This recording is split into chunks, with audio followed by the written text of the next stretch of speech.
This evening, we are talking with Dave Calver. He is the co-founder of Participant, and it's a really important company. And Dave, I want to talk a lot about you. I want to learn about you. I want you to first, tell us about yourself and tell us about Participant. Yeah, hi, Brooke. Thanks so much for having us. My name's Dave Calver. I'm a Canadian occupational therapist, and I've dedicated my career. I've been an OT now, or an occupational therapist, for about 15 years, and dedicated my career to development of wheelchair services and appropriate products in less resource countries or developing nations. And Participant came about as a result of all of our experiences working in these countries where, unfortunately, quality products were just not available. And the products that did come into the country, were imported and therefore were extremely expensive and out of the reach of the majority. What we recognized is that the 10% of the population, or 90% of the wheelchairs, is being produced for 90 or 10% of the population. And we're very interested at Participant in democratizing mobility and making sure that there's affordable, quality products available for people all over the world. I love that. Why was this something that was so important to you? Well, I'm a wheelchair user myself, and so as a Canadian, I benefited from the social welfare system that we have in Canada. Excellent services, a high choice in products, a high quality of products that were available to me as my. All right, stop bragging. We're struggling over here. Yeah, not meant to point fingers. But having worked in countries like El Salvador and Colombia and South America, Central America, Eastern Europe, other people, my people that need wheelchairs, don't have the same services, don't have the same options. And continuously through my NGO work over the years, we were bringing in these products that I had to say are great. You're so lucky to get them. But in reality, the quality was not great. And it was a kind of an embarrassing thing because the participants would always come and say, Dave, why can't I have your chair? And I would say, I'm sorry, it's just not available here. So what we're trying to do at Participant is make these quality products available to everybody. Dave, you said something I saw when I was researching your company. You said 80% of medical devices are designed for only 1/5 of those in need. Break that down for me. Yeah, so the vast majority of wheelchairs are owned by multinational companies, but are based in the United States. And so therefore, the way that the design of these wheelchairs goes is for the medical coding of Medicaid. And that means getting maximum profit from the vendors, from the distributors, and from the producers or fabricators. So the wheelchairs ended up, for example, the first wheelchair we've designed, which you can see behind us, is for kids that require postural support or kids with like cerebral palsy, for example. And the chair like that in this country, the base of that chair would be worth $4,000. Wow. And then the seating, the backrest, the headrest, all the supports go up from there. So the most expensive wheelchair that I provided through the Canadian system was worth around $17,000. Whereas we know, for example, that this wheelchair can be sold in the $500 to $700,000 or $700 range. So the real cost of wheelchairs in the United States is not represented. It's not representative of the fabrication costs. So what we're looking to do is take away a lot of those middle people, do user direct sales or an e-commerce system, so that we can cut out a lot of that middle ground and make a wheelchair truly affordable to the people that need them. I love that. So tell me more about the pediatric wheelchair, because once I was doing research, I stopped and focused a lot on that. It's really cool. Yes, so there's we figured that the World Health Organization reckons that there's 70 million people in the world that need a wheelchair and have no access to one. And from that, we can separate that we think there's about 8 million children in the world that need a wheelchair but have zero access, which means that their mothers are carrying them all the time, which creates postural problems for the child, lifelong postural problems, and then also lifelong postural problems for the mother. So there's all these compounding medical complications and costs that go along with poor posture that unfortunately these children and mothers experience. Like you're seeing right now, a family that we interacted with in Colombia. This mother has not had a wheelchair in the history of her child's life, so she's carried this child her entire time. Wow. So this child here represents 8 million kids in the world that would be better supported, more mobility. This is another child from Colombia that we just came back from. And their parents then have free hands to do work, to socialize, to clean the house, to do other things, as opposed to always having to hold and support their child. This changes their lives.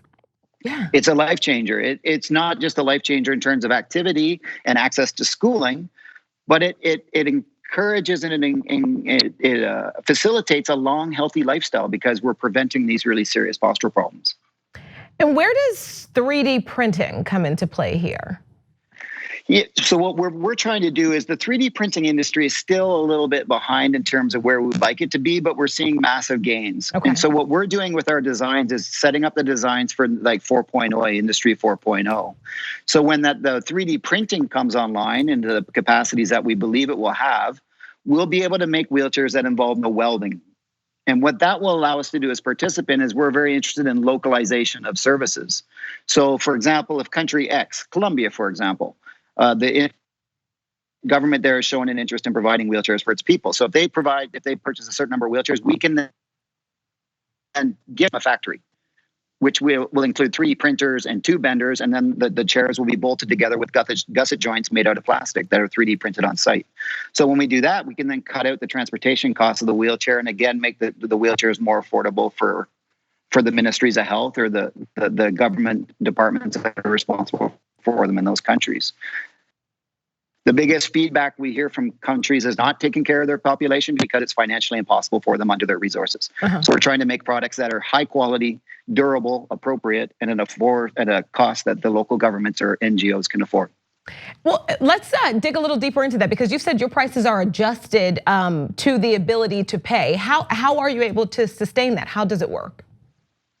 Yeah, so we recognize that different countries, different NGOs, we will have a base price on a base product that is available for an NGO that is working in country X or a large NGO that is multinational and working in multiple countries, because they will then give those wheelchairs for free inside of their programs. But we also recognize that there's emerging middle classes inside of, say, Mexico and Colombia, and so we can offer a second level of product with a few more frills, bells and whistles, that will then be worth a little bit more, and the market can be adjusted to their capacity to pay, which can then again help support services in the less resource countries. That's fantastic. How else do you think you set yourself apart? You all stand apart compared to your competitors? Yeah, I think our main difference is going to be e-commerce and customer direct sales. You know, in the United States context, we recognize that a huge number of people are underinsured or non-insured because they can't afford premiums. And that significantly applies to families that have children with disabilities or adults with disabilities inside the family. They cannot get insurance. So therefore, they're having to buy wheelchairs at full market value. Well, full market value may represent 6-7 months rent for a family or a second mortgage on a house. In the case of a child with a very complex disability, the chair could be worth $20,000 here in the United States. So what we're looking to do is make a chair that will sell for a maximum of $1,000 in the United States, offer the full range of options and supports that the chairs in the $20,000 range will offer, and offer the parents the ability to buy them direct from us. And so therefore, they won't be going into the Medicaid system where if it isn't approved, they could be waiting for months to receive that product. We can have it to them by Tuesday, for example, through e-commerce and through shipping systems that are available throughout the world. The other thing we're going to be doing is through our website, we're trying to create a community around this. So we will be making a whole system of videos that if they have a broken caster wheel, for example, that could represent a month, 2 months, 3 months without mobility while the vendors and the distributors queue them up for the repairs. Well, we believe that we can send you a wheel and send you a link for a video, and mom and dad can change that wheel themselves because it's not rocket science. The other big thing that we're trying to do is we're going to make a wheelchair that is based completely on the metric system, and that all of the bolts on the chair will be of a 6 millimeter with a 10 millimeter head design and nut. Therefore, in every box, we will ship them the 1 to 3 tools that will be necessary to adjust every single part of that chair. The average chairs in the United States, they would need a whole toolbox because there could be up to 20-something different sizes of bolts with a mix of metric and standard. So it's very daunting for a family to take control of those devices within their own home. And in talking to a lot of American families, we realize is that they're feeling disempowered and that they're really looking forward to the opportunity to take control of the devices for their family again. Wow. So I just want to. I guess we almost have to wrap up here but I had even more questions for you because when you were talking about this earlier, we're talking about something that tens of millions of people need, and it seems like a very basic need for these tens of millions of people. How is the system able to just be so lacking in that? What do you think? I wish I had an easy answer for you, Brooke. I think, unfortunately, what we need to look at this is as a human right. Yeah. Mobility is a basic civil right.